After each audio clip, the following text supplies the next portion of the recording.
Everyone, welcome to my channel students unique academy. आज हम आप लोगों के लिए आए हैं सीटेट का प्रीवियस ईयर का पेपर। और ये हमारा कौन सा पेपर है? देखो, हमने पहला पेपर आपको करवा ही दिया था, जिसमें हमने आपको ईवीएस और हिंदी की पेडागोजी, सीडीपी के पेडागोजी, मैथ की पेडागोजी, ये सारी चीज़ें करवा दी थी। ठीक है। और ये हमारा सीटेट परीक्षा 2022 की है, 4 फरवरी को जो हुई थी 2023 में। ठीक है। और ये हमारा क्लास 1 to 5 के लिए है। ठीक है। अगर आपने वो सारे वीडियोस ना देखे हैं तो आप हमारी प्लेलिस्ट में जाकर देख सकते हैं। हमारा 16वां क्वेश्चन कह रहा है कि निम्नलिखित में से किस भाषा को अध्यापक की मदद से औपचारिक स्थितियों में सीखा जाता है? मतलब ऐसी वो कौन सी लैंग्वेज है जिसको हम अगर अध्यापक की मदद से औपचारिक स्थितियों में सीखें तो सीख सकते हैं? ऑप्शन ए है प्रथम भाषा, ऑप्शन बी है द्वितीय भाषा, ऑप्शन सी है गृह भाषा और ऑप्शन डी है मातृभाषा। देखो, ये 15 क्वेश्चन हमारे पेडागोजी हिंदी के रहेंगे, क्योंकि मैंने आपको कल क्लास करा दी थी 15 क्वेश्चन से। 15 पेडागोजी करेंगे, 30 क्वेश्चन हिंदी से पूछे जाते हैं। तो पेडागोजी में आपको अपना दिमाग जो होता है बिल्कुल खोल के पढ़ना होता है, और आपको ना अध्यापक बनकर सोचना होता है कि अगर हमारे जो बच्चे होंगे, अगर वो द्वितीय भाषा सीखना चाहेंगे, हमारे स्कूल के बच्चे द्वितीय भाषा सीखना चाहेंगे, तो हम उसे कैसे सिखा सकते हैं। तो ना एक टीचर बन के सोचना होता है कि औपचारिक स्थितियों में कैसे हम किस भाषा को सीख सकते हैं अध्यापक की मदद से। वो अध्यापक आपको खुद बनना है। ठीक है। तो इस तरह से आपकी पेडागोजी इजली हो जाएगी, क्योंकि ये आपकी मेंटल एबिलिटी के लिए ही होती है। तो हमारा सही आंसर हो जाएगा ऑप्शन बी, द्वितीय भाषा।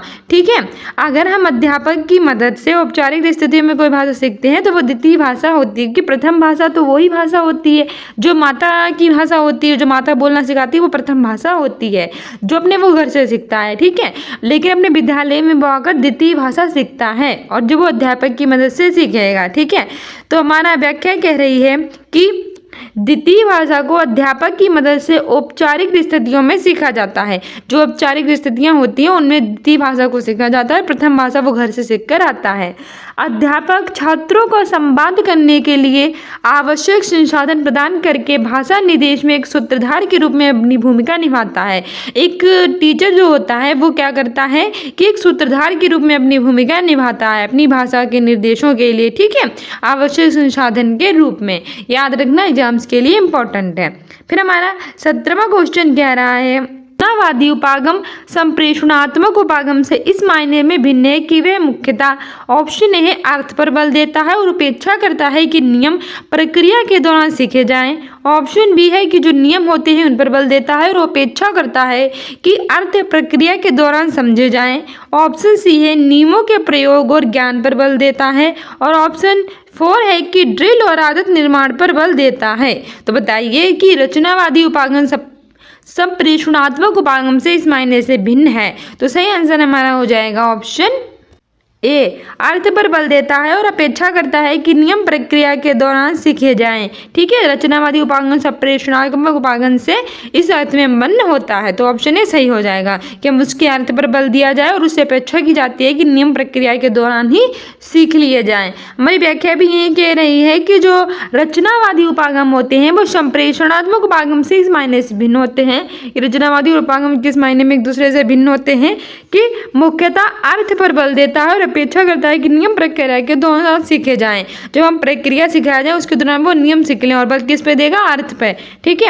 हमारा 18वां क्वेश्चन कह रहा है कि किसके अंतर्गत लोगों को सुझाव देने के बजाय सीधे सीधे कहा जाता है कि उन्हें क्या करना चाहिए। अच्छा बताइए कि क्या होता है कि सुझाव नहीं देते लोगों को, सीधे सीधे उन पर कह देते हैं कि हमें अब करना क्या चाहिए, मतलब उन्हें अब क्या करना चाहिए। ऑप्शन ए है रचनात्मक उपागम, ऑप्शन बी है आदेशात्मक उपागम, ऑप्शन सी है वर्णात्मक उपागम, और ऑप्शन डी है संरचनात्मक उपागम।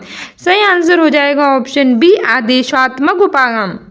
ठीक है। वो आदेशात्मक उपागम होगा जिसमें सुझाव देने के बजाय सीधे सीधे कह दिया जाएगा कि उन्हें क्या करना है। आदेशात्मक मतलब आदेश देना। हम आपसे कोई बात नहीं करेंगे, ना वर्णन करेंगे, ना सर्जना, ना रचना, हम सीधे आपको आदेश दे देंगे कि आपको करना क्या, सुझाव वगैरह कुछ नहीं देंगे। ठीक है। तो सीधे अगर कह दिया जाए कि आपको क्या करना है तो वो आदेशात्मक उपागम होगा। चलिए इसकी व्याख्या देखते हैं। हमारी व्याख्या कह रही है कि आदेशात्मक उपागम के अंतर्गत लोगों को सुझाव देने के बजाय सीधे सीधे कहा जाता है कि उन्हें क्या करना चाहिए। रचनात्मक उपागम में अच्छा क्या होता है? रचनात्मक शिक्षण एक ऐसी विधि है जिसमें छात्र के पूर्व ज्ञान, आस्थाओं और कौशल का इस्तेमाल किया जाता है। हर एक प्रत्येक छात्र का अपना क्या होता है? पूर्व ज्ञान, उसका पहले का ज्ञान, आस्था और कौशल होता है। उन सबका रचनात्मक उपागम में क्या किया जाता है? विधि इस्तेमाल किया जाता है। ठीक है, तो रचनात्मक व्यापारण में जिसमें छात्र के पूर्व ज्ञान, आस्था और कौशल का इस्तेमाल किया जाता है, जबकि आदेशात्मक उपागम में सीधे सीधे आदेश दिया जाता है, उन्हें सुझाव देने के बजाय सीधे सीधे उन्हें बता दिया जाता है कि उन्हें करना क्या है। ठीक है, हमारा 19वां क्वेश्चन कह रहा है कि जब आप किसी अभ्यास में या सामग्री में शिक्षार्थियों की आवश्यकता अनुसार आवश्यक परिवर्तन करते हैं तो इसे क्या कहा जाता है। ऑप्शन ए है अभिग्रहण, ऑप्शन बी है अनुकूलन, ऑप्शन सी है मूल्यांकन और ऑप्शन डी है समीक्षा। तो बताइए, जब आप किसी अभ्यास में या फिर सामग्री में शिक्षार्थियों के जो शिक्षार्थी होते हैं उनकी आवश्यकता अनुसार आवश्यक परिवर्तन करते हैं तो उसे क्या कहते हैं। सही आंसर हो जाएगा हमारा ऑप्शन बी अनुकूलन। ठीक है, जब आप किसी अभ्यास में या सामग्री में शिक्षार्थियों की आवश्यकता अनुसार आवश्यक परिवर्तन करते हैं तो उन्हें अनुकूलन कहा जाता है। ठीक है, ये कुछ वर्ड्स होते हैं, आपको ध्यान रखने होंगे। जब आप किसी अभ्यास में या सामग्री में शिक्षार्थियों की आवश्यकता अनुसार आवश्यक परिवर्तन होते हैं तो उसे अनुकूलन कहते हैं। और अभिग्रहण क्या होता है। आशु बेल ने यह सिद्ध किया है, आशु बेल जो एक थे हमारे, उन्होंने सिद्ध किया है कि अभिग्रहण रटकर ही नहीं बल्कि समझकर भी हो सकता है। तो अभिग्रहण कैसे हो सकता है, कोई रटकर नहीं होगा बल्कि समझकर होगा। अभिग्रहण सीखना दो प्रकार का होता है, एक ऑप्शन ए है रटकर अभिग्रहण सीखना और ऑप्शन बी है अर्थपूर्ण अभिग्रहण सीखना। ठीक है, जब हम उसका अर्थ समझ कर सीखेंगे तो अर्थपूर्ण होता है, जो बिना समझे सीखेंगे तो रटकर होता है। ठीक है, आगे बढ़ते हैं। आगे हमारा 20 नंबर का क्वेश्चन कह रहा है कि योगात्मक आकलन ऑप्शन ए है निदानात्मक और उपचारात्मक है, ऑप्शन बी है विद्यार्थियों को प्रभावशाली प्रतिपुष्टि देता है, ऑप्शन ए सी है शिक्षार्थियों की सक्रिय सहभागिता को स्वीकारता है और ऑप्शन डी है शिक्षार्थियों के अधिगम और निष्पादन के बारे में निर्णय लेने के लिए प्रयुक्त किया जाता है। तो बताइए योगात्मक आकलन क्या है। तो हमारा सही आंसर हो जाएगा ऑप्शन डी शिक्षार्थियों के अधिगम और निष्पादन के बारे में निर्णय लेने के लिए प्रयुक्त किया जाता है। ठीक है, योगात्मक आकलन क्या है, शिक्षार्थी जो होते हैं उनके अधिगम और निष्पादन के बारे में निर्णय लेने के लिए प्रयोग किया जाता है। ठीक है, हमारा कह भी रहा है कि योगात्मक आकलन शिक्षार्थियों के अधिगम और निष्पादन के बारे में निर्णय लेने के लिए प्रयुक्त किया जाता है। छात्रों की विषय संबंधी कठिनाइयों और कमजोरियों को ज्ञात करना निदानात्मक परीक्षण का उद्देश्य है। तो निदानात्मक परीक्षण का क्या उद्देश्य होता है, जो छात्र होते हैं उनके जो विषय से संबंधित कठिनाइयां और कमजोरी होती है उनको ज्ञात करना ही निदानात्मक परीक्षण का उद्देश्य होता है। हर एक छात्र की अपनी कुछ कठिनाइयां होती है, कुछ समस्याएं होती है, कमजोरियां होती है, सबको ज्ञात करना ही निदानात्मक, नाम से लगता है निदान। ठीक है, निदान करना, तो निदानात्मक परीक्षण का उद्देश्य है। हमारा 21 नंबर का क्वेश्चन कह रहा है किस उपागम के अंतर्गत किसी बच्चे को कई शब्दों की बरतनी गलत लिखने के बावजूद भी उसके समग्र भाषा प्रयोग के लिए अच्छे अंक दिए जाते हैं। ऑप्शन ए है समग्र भाषा, ऑप्शन बी है रचनावादी, ऑप्शन सी है संप्रेषणात्मक और ऑप्शन डी है व्यवहारवादी। तो बताइए किस उपागम के अंतर्गत किसी कोई बच्चा होता है उसको जो शब्दों की बरतनी है वो गलत लिखने के बाद भी हम उसके समग्र भाषा प्रयोग के लिए उसे अच्छे अंक देते हैं। तो सही आंसर हो जाए भाषा। ठीक है, समग्र भाषा उपागम के अंतर्गत कोई बच्चा होता है अगर वो गलत बरतनी भी लिखता है उसके बावजूद भी उसे समग्र भाषा प्रयोग के लिए अच्छे अंक दिए जाते हैं। ठीक है, आगे बढ़ते हैं। आगे हमारा अगला 22 नंबर का क्वेश्चन कह रहा है कि जब हम किसी विशिष्ट सूचना को जानने के लिए कोई पाठ्य सामग्री पढ़ते हैं तो ये किस प्रकार का पठन कहलाता है। ऑप्शन ए सरसरी तौर पर पठन, ऑप्शन बी है बारीकी से पठन, ऑप्शन सी है एक्स्ट्रापोलेशन पाठ्य के बाहर जाना और ऑप्शन डी है विश्लेषण। बताइए जब कोई विशिष्ट सूचना होती है उसको जानने के लिए हम पाठ्य सामग्री को पढ़ते हैं तो वह किस प्रकार का होता है। तो सही आंसर हो जाएगा ऑप्शन बी बारीकी से पठन। ठीक है, जब किसी विशिष्ट सूचना को विशेष सूचना होती है उसको जानने के लिए हम उसकी पाठ्य सामग्री को पढ़ते हैं तो हमारी बारीकी से पठन कहलाता है। तो ऑप्शन जाएगा व्याख्या हमारी कह रही है कि जब हम किसी विशिष्ट सूचना को विशेष सूचना को जानने के लिए कोई पाठ्य सामग्री पढ़ते हैं तो ये बारीकी से पठन कहलाता है। और पठन कौशल निम्नलिखित है, सस्वर पठन, मौन पठन, गहन पठन और व्यापक पठन। सस्वर पठन, मौन पठन बिल्कुल चुप रहकर पढ़ा जाता है, गहन मतलब अंतर से पूरा पढ़ा जाता है, व्यापक पठन ठीक है ये हमारे होते हैं। आगे बढ़ते हैं। 23 नंबर का क्वेश्चन कह रहा है कि दो उत्पादक भाषा कौशलों में कौन से शामिल हैं। ऑप्शन ए है पठन और लेखन, ऑप्शन बी है श्रवण और वाचन, ऑप्शन सी है श्रवण और पाठन और ऑप्शन डी है वाचन और लेखन।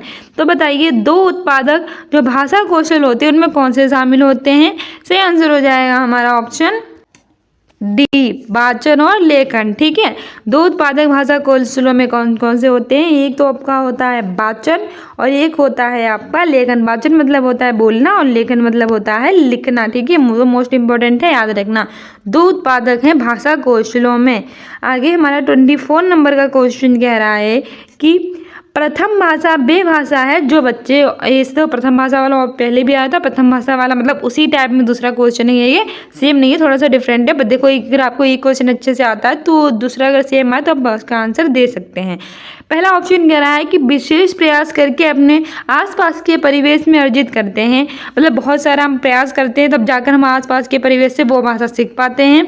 ऑप्शन बी है बिना विशेष प्रयास किए अपने आसपास के परिवेश से अर्जित करते हैं, मतलब खास कोई मेहनत नहीं करनी पड़ती है, हम आसपास के परिवेश से यूं ही सीख जाते हैं। तीसरा कह रहा है कि वो औपचारिक स्थितियों में सीखते हैं, कोई औपचारिक स्थितियाँ आ जाती तब सीखते हैं। और ऑप्शन डी है औपचारिक स्थितियों में अर्जित करते हैं, या फिर औपचारिक स्थितियों में क्या किया जाता है? अर्जित किया जाता है।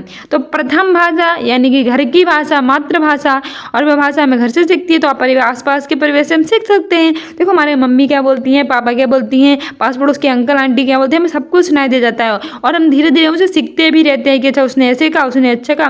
अच्छा और बुरा दोनों चीज़ें हम सीखते हैं। तो वो कहते हैं बच्चों के सामने अच्छा अच्छा बोलो। ठीक है, तो वो क्या होती है? बिना प्रयास के सीख जाते हैं, कोई हमें प्रयास नहीं करना पड़ता है उसमें। तो हमारा सही आंसर हो जाएगा ऑप्शन बी, बिना प्रयास किए अपने आसपास के परिवेश से अर्जित की जाती है प्रथम भाषा। ठीक है, तो और द्वितीय भाषा कहाँ से अर्जित की जाती है? द्वितीय भाषा विद्यालय से अर्जित की जाती है, जो हमारे टीचर्स लोग हमें सिखाते हैं।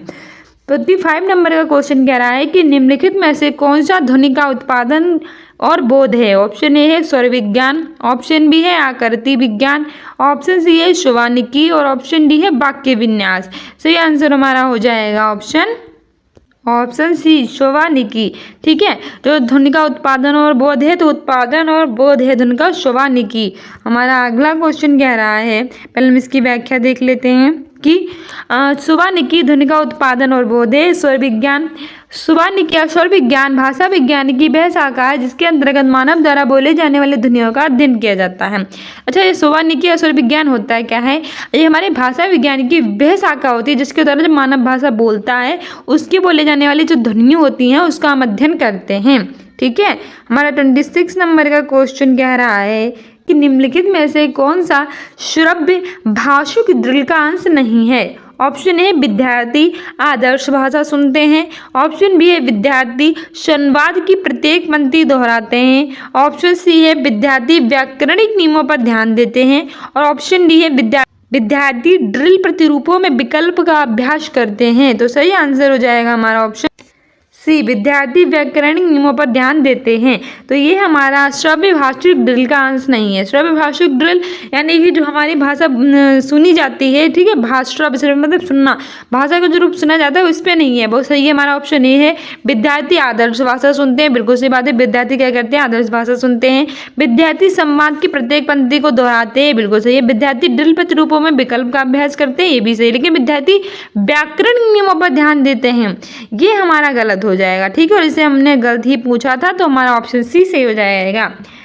आगे हमारा 27 नंबर का क्वेश्चन कह रहा है कि निम्नलिखित में से कौन सा उपागम मुख्यतः प्रवाह को समुन्नत करता है? ऑप्शन ए है संरचनात्मक उपागम, ऑप्शन बी है संप्रेषणात्मक उपागम, ऑप्शन सी है व्यवहारवादी उपागम और ऑप्शन डी है समग्र भाषा उपागम। सही आंसर हो जाएगा हमारा ऑप्शन बी संप्रेषणात्मक उपागम।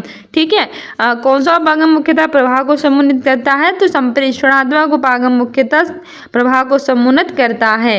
ठीक है, आगे हमारा 28 नंबर का क्वेश्चन कह रहा है कि निम्नलिखित में से कौन सी गतिविधि अर्थ आधारित गतिविधि के अंतर्गत नहीं आएगी? ऑप्शन ए है पाठ के साथ अंतःक्रिया करना, ऑप्शन बी है पूर्व ज्ञान का इस्तेमाल करना, ऑप्शन सी है पढ़ना और फिर उसी का वृत्तांत दूसरों के सामने सुनना, ऑप्शन सी है प्रत्येक शब्द को पढ़ना। तो कौन सी विधि अर्थ पर आधारित गतिविधि के अंतर्गत नहीं आएगी?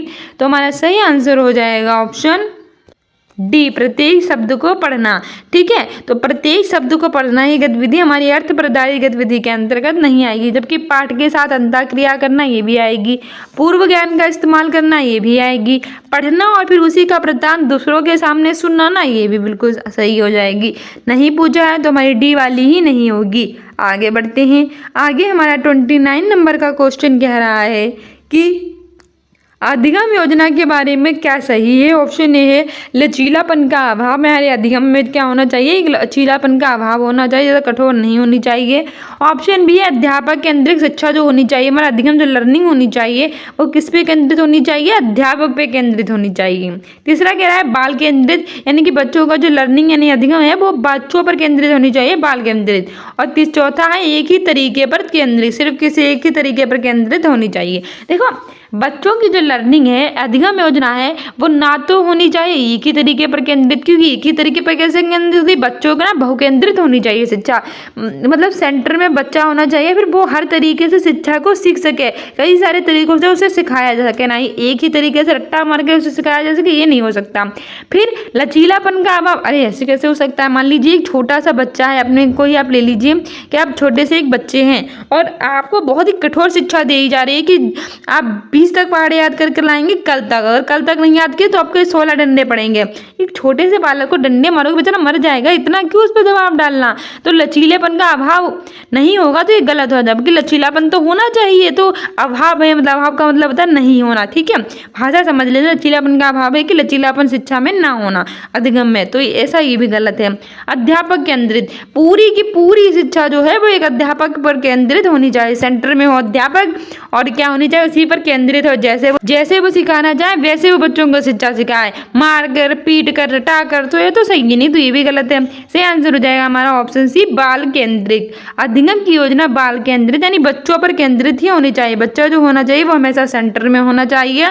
टीचर्स और कक्षा में जितने भी हैं कई सारे तरीके और कई सारी चीज़ें होनी चाहिए, लेकिन बच्चे को केंद्र में रखकर बच्चा जो होगा अगर वो मेन होगा तो वो क्या करेगा कि सभी चीज़ों को अच्छे से सीख सकेगा। ठीक है, क्वेश्चन कह रहा है कि गलतियों का विश्लेषणात्मक अध्ययन क्या कहलाता है। ऑप्शन ए है त्रुटि विश्लेषण, ऑप्शन बी है तुलनात्मक विश्लेषण, ऑप्शन सी है वाक्य विश्लेषण, ऑप्शन डी है शब्द विश्लेषण। तो बताइए गलतियों का विश्लेषण क्या कहलाता है। इससे आंसर हो जाएगा ऑप्शन है त्रुटि विश्लेषण। गलतियां मतलब त्रुटि मतलब मिस्टेक। ठीक है, तो कहते हैं तुमने कौन सी त्रुटि कर दी, तुमने कौन सी गलती कौन सी मिस्टेक कर दी, तो त्रुटि विश्लेषण ही कहलाता है गलतियों का अध्ययन। तुलनात्मक मतलब दो चीजों में तुलना करना, बाकी तो वाक्य होता है और शब्द शब्द होता है। ठीक है, तुम्हारा ऑप्शन ही सही हो जाएगा। सो डियर स्टूडेंट्स, ये थे हमारे मोस्ट इंपोर्टेंट सीटेट के प्रीवियस ईयर के क्वेश्चंस। के हमारे 15 क्वेश्चंस थे हिंदी की पेडागोजी के। आपने चाहे पेपर 1 हो चाहे पेपर 2 हो, हिंदी से पेडागोजी पूछी जाती है और मोस्ट इंपोर्टेंट होती है। ठीक है, ये हमारी सीटेट की प्रीवियस ईयर की पेडागोजी थी। इससे पहले मैंने सीडीपी और सीडीपी की पेडागोजी, हिंदी और मैथ की पेडागोजी और ईवीएस सारी कोर्स करा दिए हैं। हमारी प्लेलिस्ट में जाकर देख सकते हैं, शॉर्ट्स भी उनके करा रखे हैं। कम्युनिटी पोस्ट में आंसर भी पूछते हैं, 10 बजे आपके करंट अफेयर भी कराते हैं और ये सारे क्वेश्चंस जो इंपॉर्टेंट होते हैं 1-1 मिनट की शॉर्ट वो स्टूडेंट्स विन अकेडमी 1 2 3 नाम से हमारा इंस्टाग्राम चैनल है उस पर भी डालते हैं। तो प्लीज़ हमारे इंस्टाग्राम को भी फॉलो कर लीजिए अपने एग्जाम में बेटर करने के लिए। सुबह 10 बजे करंट अफेयर देखा कीजिए। मिलते हैं अपने नेक्स्ट वीडियो में। I hope you like this video. If you like it then like, subscribe and share. Don't forget to subscribe this channel. Please subscribe कीजिए और ज़्यादा से लाइक और शेयर कीजिए, क्योंकि अगर आप ऐसा करेंगे ना तो सीटेट के सारे प्रीवियस ईयर के पेपर आपको मिल जाएंगे और आपको आइडिया भी मिलता जाएगा कि आपको कैसे क्वेश्चंस एग्जाम में पूछे जाते हैं। बाय, मिलते हैं अपने कल सुबह 10 बजे करंट अफेयर वाली क्लास में।